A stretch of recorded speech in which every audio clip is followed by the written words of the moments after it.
Hi there, welcome to 2 for Tuesdays. I'm Mo McClanahan and I am the Director of Education and Training with Safe Surfing Foundation.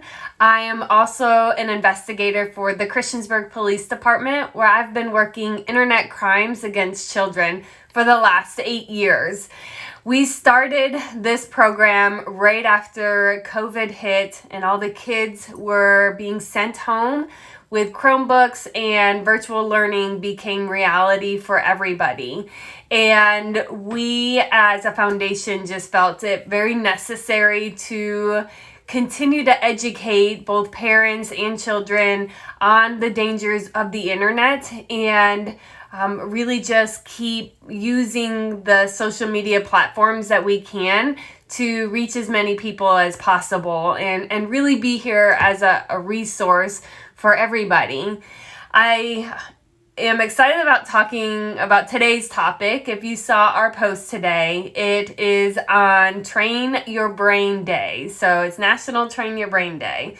And I did a little bit of research and found an article by the American Academy of Pediatrics talking about screen time and really some of the different types of dangers that our kids face, not only with the physical aspects of being victimized by child predators, but also what it's doing inside their body and inside their brains, and why it's important to still control the amount of screen time that they are having access to beyond what is necessary for school.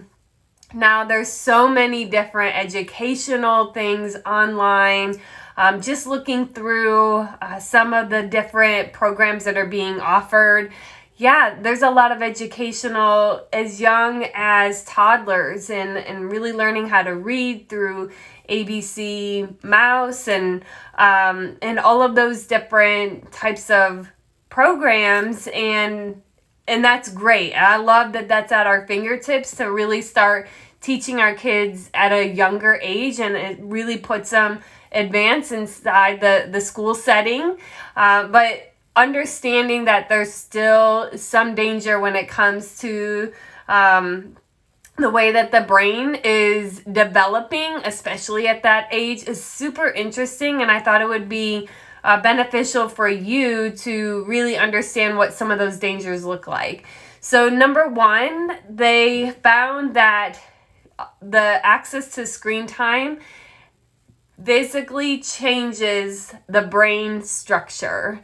So if you think about it, humans have been evolving for many, many years. And as we enter into this world of technology, thinking about how our brains were developed in younger ages, meaning my generation, and how our brains were developed without so much of the technology. Mainly we had a TV and computers came a little bit later, but most of the time our brains were already developed by the time access to a computer even was a thing.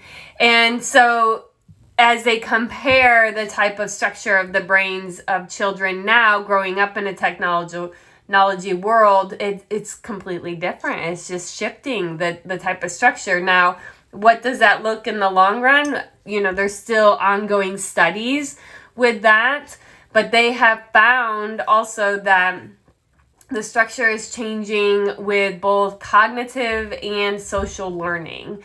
And just so I don't mix up some of the findings, I'm going to keep checking with my notes to make sure I got everything correct. But I thought that was really interesting, especially with the cognitive development and really figuring out, you know, what that looks like in a person. But as the language and the socialization part of things, you can really see a shift. And this is with dealing with children and being in a academic environment. I've noticed that along with my child, they speak in the acronyms. So they're speaking with the letters. So if the IDK for, I don't know, the shorthand of text is being used, they're talking as if that's appropriate language development, which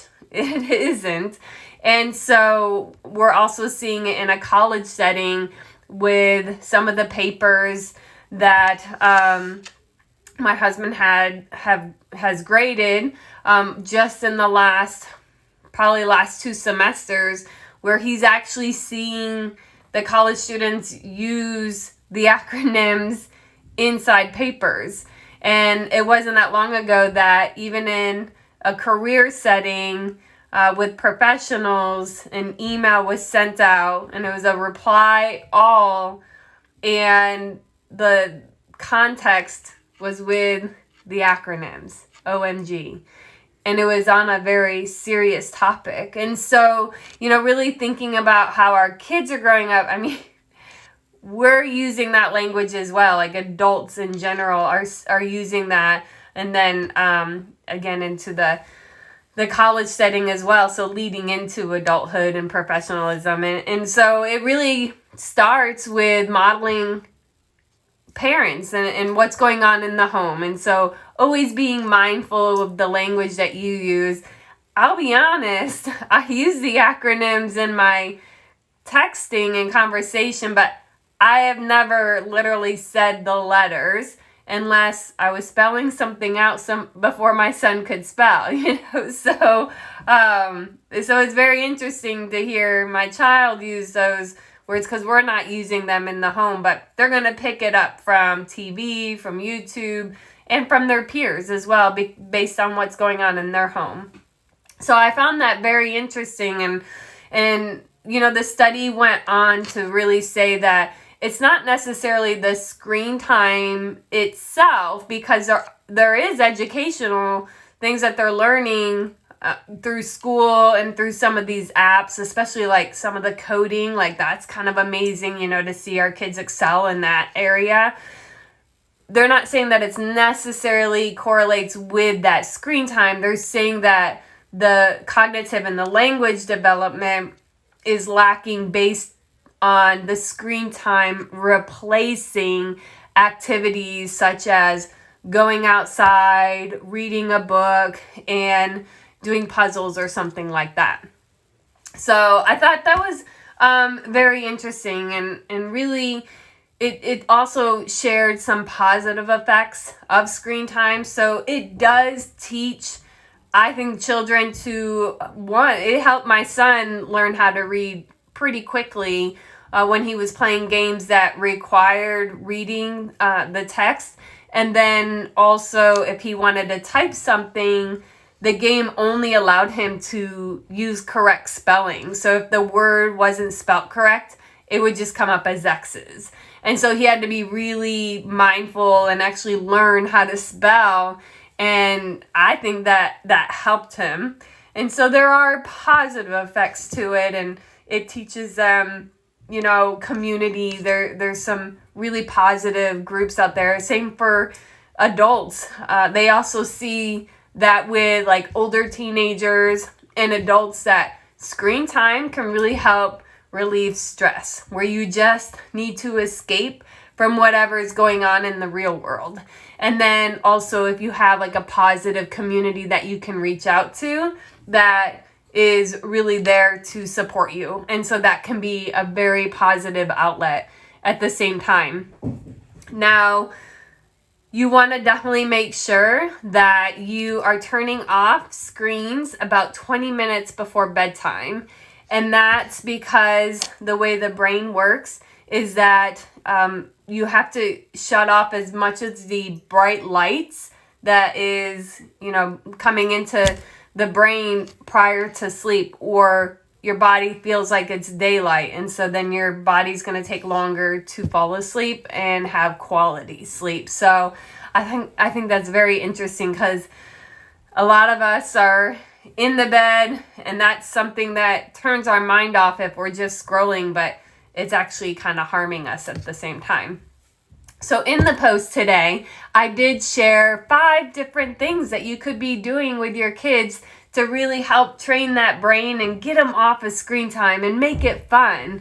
And of course, I said, read a book together, go out for ice cream and just get away from the screens, and put a puzzle together, or Legos. So Legos is definitely one of our go-tos. My son loves them. I love watching him go through the steps. And if I'm going to put one together, I have to have the book. Like, I can't just creatively put Legos together. I need the instructions. And so having those do together, then that's a lot of fun. Ironically, we checked the mail, and my mom had received this in the mail, which is called Mindware. I know it's backwards, but it's called Mindware, and it's different like toys and activities that are created to work the brain. So it's like specifically to train your brain, and they're very intentional when it comes to the type of play and the creativeness of them. And a lot of it has to do with science and learning at the same time. And I thought that was perfect to go with today, and so I wanted to share that with you. And then I was also looking through some of our followers, and I found it's a kindergarten teacher, and I'm going to put the link or tag her profile in the description, because she has a link on creating a Halloween story together as a family, and I thought that was super creative, and I wanted to share that with you guys. So I'll make sure I drop that into the description. And of course, if you guys ever have a topic that you want me to talk about, if you have questions, make sure you send us a DM, and we will definitely get those answered for you. And if this was a helpful broadcast, please share it with friends. Just trying to empower each other to really stay on top of the dangers that our children are facing. And as a village, we come together and really equip each other with the tools to keep them safe together. And we have to, really be that other person that just is sharing the whatever resources they find. And so I'm hoping that you can do that for your own neighbors. So hope this was helpful. Hope you guys are having a great week so far. And I'll catch you next Tuesday at 8 p.m. EST for 2 for Tuesdays. Have a great night.